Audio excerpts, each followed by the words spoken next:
Hello and welcome to this third video which is about helping you improvise on the piano.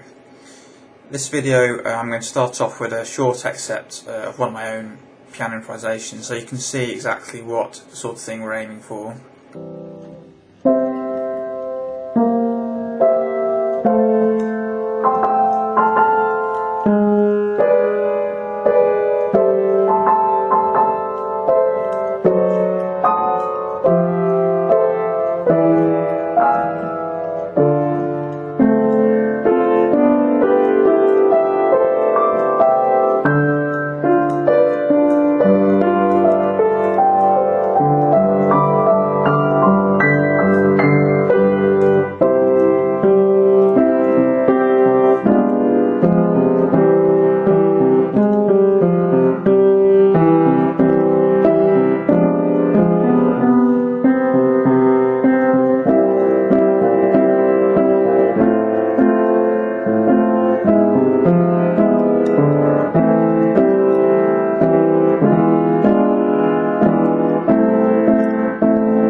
The main tips I want to recommend in this video have to do with what is your main objective with the music. Obviously, generally as a performer, you're trying to perform for an audience, so you have to think about what you want, what the audience want in terms of your music.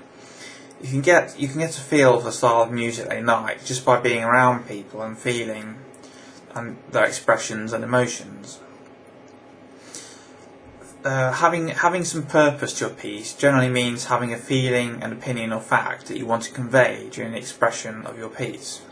So this is one of the main things to think about. So a topic of the piece might be anything. It may be about everyday life, or it may be about love or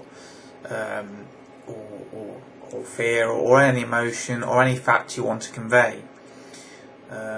Many popular songs have obviously lyrics which tell you about the song and tell you a story as you go through the song. So often telling a story is a good thing to do as well.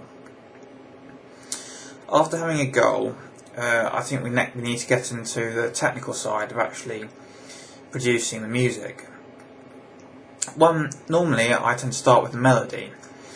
The melody can be something you imagine in your head, or related to a feeling, but it generally needs to be short and quite simple. You can study from previous composers' works what sorts of melodies they use in their works. If you look at, for example, Lebensraum by Liszt, you can see the melody is very slow and simple.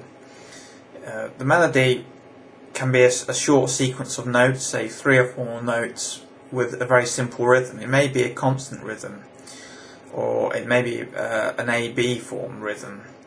Either way, the melody should be very simple so that it can be repeated and broken up and changed easily. You don't want a melody consisting of lots of different parts, or it will degenerate into non-intelligible amorphism.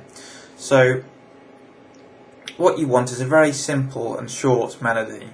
The simpler and sweeter, the better. The next technical point I want to talk about is form.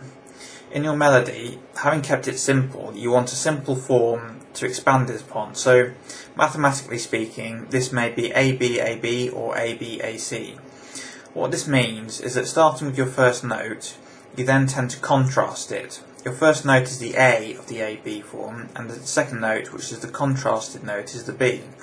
You then probably want to repeat this as a whole, so you repeat your first 2 notes again into an AB-AB form. And you may use 3 or 4 notes in your first section. And all this has to do with progression. Anything that is repeated, such as a scale, a progression of notes, say C, D, E, F, is a simple progression, or a simple pattern such as C, D, A, repeated again, is perfectly acceptable and is very useful in creating interesting melodies. This form may be expanded to ABAC or a whole variety of other forms based upon these two forms. To work, technically speaking, if you're very technically minded and perhaps have studied computer science, you'll know that determinism and complex grammars are how are one way you can formulate and prove how to create a piece. So that's one thing to look at if you really want to technically work out how to work out the form. But if you don't, just keep it simple and try and substitute A for ABAB or B for ABAB, and so you use it in a fractal way, which means that you use it layer upon layer as you create your piece. So having created your first ABAB form, you will then probably want to use a contrasting section in the middle before you repeat it all again. This is what I mean by the fractal layered structure, and that generally creates the form of your piece. That's all for this video. I'll see you in the next one.